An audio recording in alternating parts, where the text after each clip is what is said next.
سرکار جب مکہ سے مدینہ پہنچتے ہیں وہاں لوگ پہلے سے انتظار کر رہے تھے، کچھ صحابہ پہلے سے ہجرت کر چکے تھے، وہاں پر سرکار کا انتظار۔ اور جب سرکار مدینے میں قدم رکھتے ہیں تو سارے مدینہ والے یہی خوشی میں مچل رہے تھے اور یہی کہہ رہے تھے، طلع البدر علینا من ثنیات الوداع وجب الشکر علینا ما دعا للہ داعی۔ آ گیا وہ نبی جو پوری کائنات کو جہنم سے بچانے والا ہے، ایسا وہ لوگ خوشی میں کہہ رہے تھے۔ تو پتہ یہ چل گیا کہ جب میرے نبی تشریف لائے تو خوشیاں منایا کرو، اسی لیے جب نبی پیدا ہوئے 12 ربیع الاول کے دن اس وقت بھی خوشی منائی گئی تھی، آج بھی منائی جاتی ہے، قیامت تک منائی جاتی رہے گی۔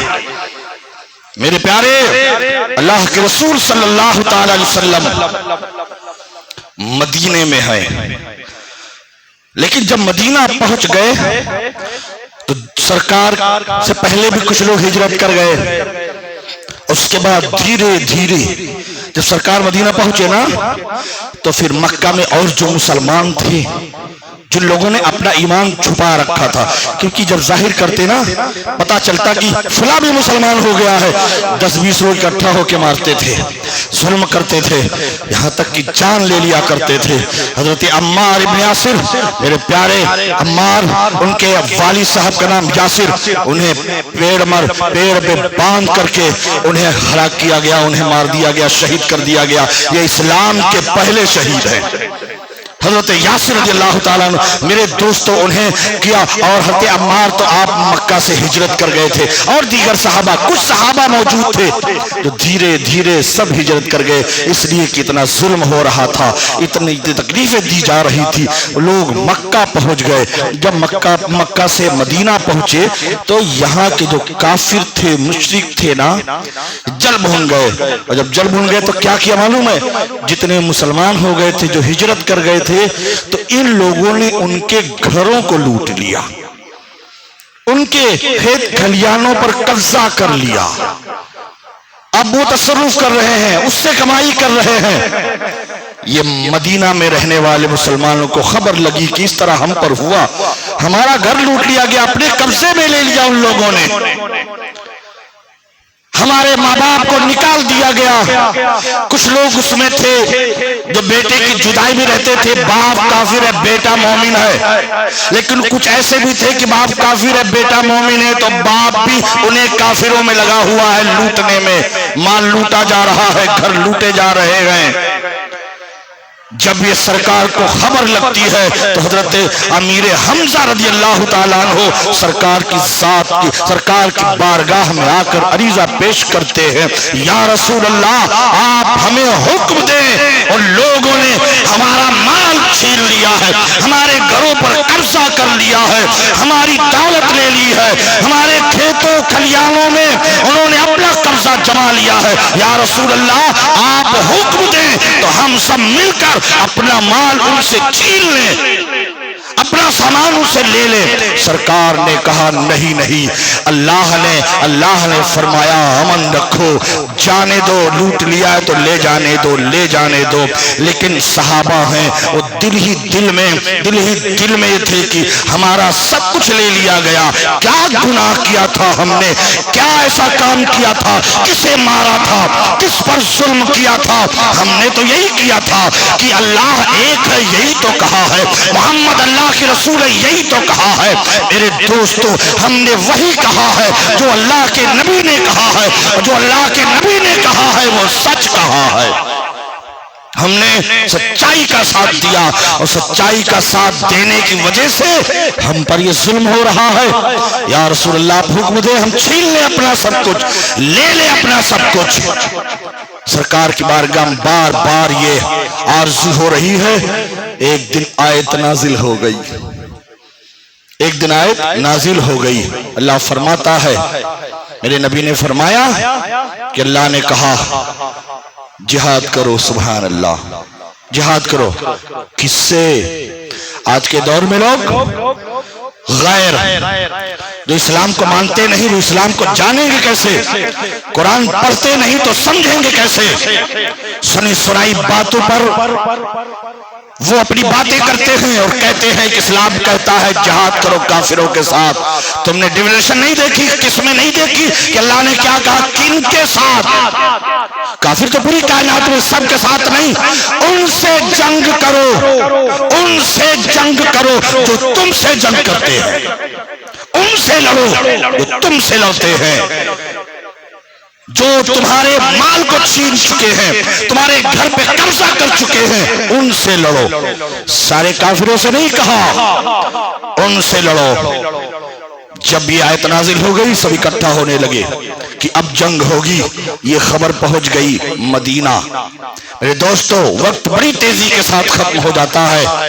لوگ مدینہ، ایک آدمی مدینہ پہنچا، ایک آدمی مکہ پہنچا خبر دینے، وہاں تیاری کر رہے ہیں، جنگ کی تیاری کر رہے ہیں۔ ہوا کیا؟ حضرت ابو سفیان صحابی رسول ہیں، اس وقت ایمان نہیں لائے تھے، بعد میں اسلام قبول کرتے ہیں، فتح مکہ کے تھے۔ جب مکہ فتح ہو جاتا ہے تو اسلام قبول کرتے ہوتے ابو سفیان، وہ اس وقت کافروں کے ساتھ تھے۔ ہوا کیا کہ جن لوگوں نے، کافروں نے مل کر مکہ کے مسلمانوں کو، جو ان کا گھر لوٹا تھا، ان کا مال لوٹا تھا نا، وہ سارا کا سارا سامان اکٹھا کر کے ملک شام لے جایا جا رہا تھا بیچنے کے لیے، بیچنے کے لیے لے جا رہے تھے ابو سفیان۔ تو یہ خبر لگی کہ ہمارا مال، ہمارا مال، ہمارا گھر کا سامان، ہمارے کھیت کھلیان کے غلے بیچنے لے جا رہے ہیں۔ تو یہ پلان ہوا کہ جو لے کے جا رہے ہیں راستے میں اس کارواں کو پکڑ لو اور اپنا مال لے لو، اپنا مال لے لو۔ یہ خبر ابو سفیان کو پہنچ گئی اور وہ جلدی سے اپنا راستہ بدل دیتے ہیں۔ جلدی سے مکہ سے مدینہ ہوتے ہوئے شام جاتا ہے راستہ، لیکن انہوں نے راستہ بدلا۔ لوگ آئے، دیکھے، پتہ چلی کہ ابو سفیان اپنا کارواں لے کے جا چکے ہیں۔ تو ان لوگوں نے کہا جانے دو، کوئی بات نہیں۔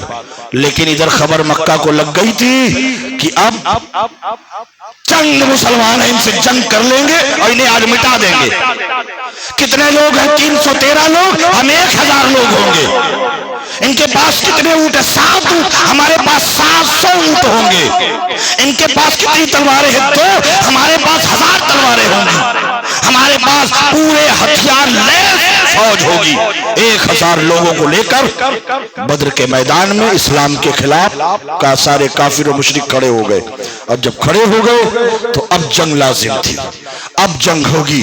وہ مسلمان جو 313 تھے اس میں کمزور، غریب، ضعیف، بچے، وہ لوگ موجود، بغیر کھائے پیے، کوئی کھانا پینا نہیں، بھوکے، کیونکہ رمضان تھا، روزے سے تھے، دن کا ٹائم، دوپہر تیز ہے، اور وہ سب کھاتے پیتے شرابی اسلام کے خلاف آئے ہیں۔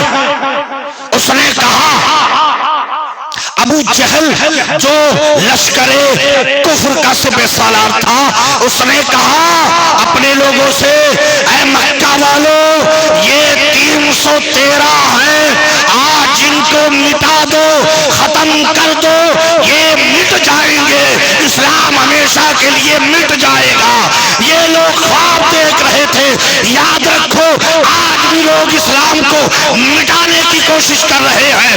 ارے جب 313 تھے تب تم اسلام کو نہ مٹا سکے، مسلمان کو نہ مٹا سکے، اب تو ہم کروڑوں اربوں ہیں، اب تم اسلام کو کیا مٹا پاؤ گے؟ میرے دوستو یہ میرا اسلام ہے، اسلام کبھی ڈوبنے والا نہیں ہے، اس لیے اس اسلام کو سینچا ہے خون صحابہ نے، اسلام کو سینچا ہے خون علی نے، اسلام کو سینچا ہے خون کربلا نے، سینچا گیا ہے۔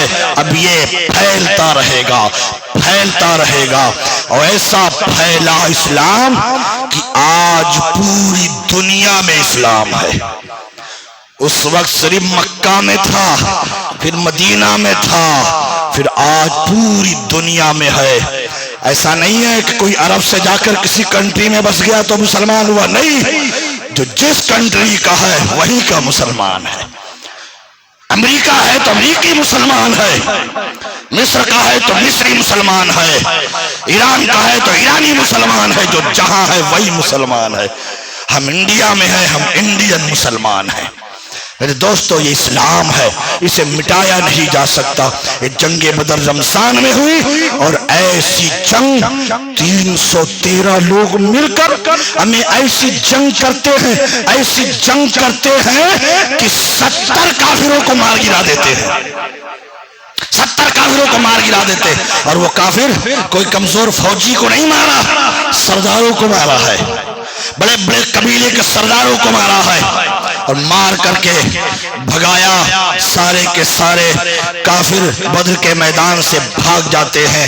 ادھر 14 مسلمان شہید ہوتے ہیں، 313 میں 14 مسلمان شہید ہوتے ہیں، اور اس طرح سے 313 لوگوں نے 1000 پہ فتح حاصل کی، اور وہیں سے اسلام پھیلنا شروع ہو گیا۔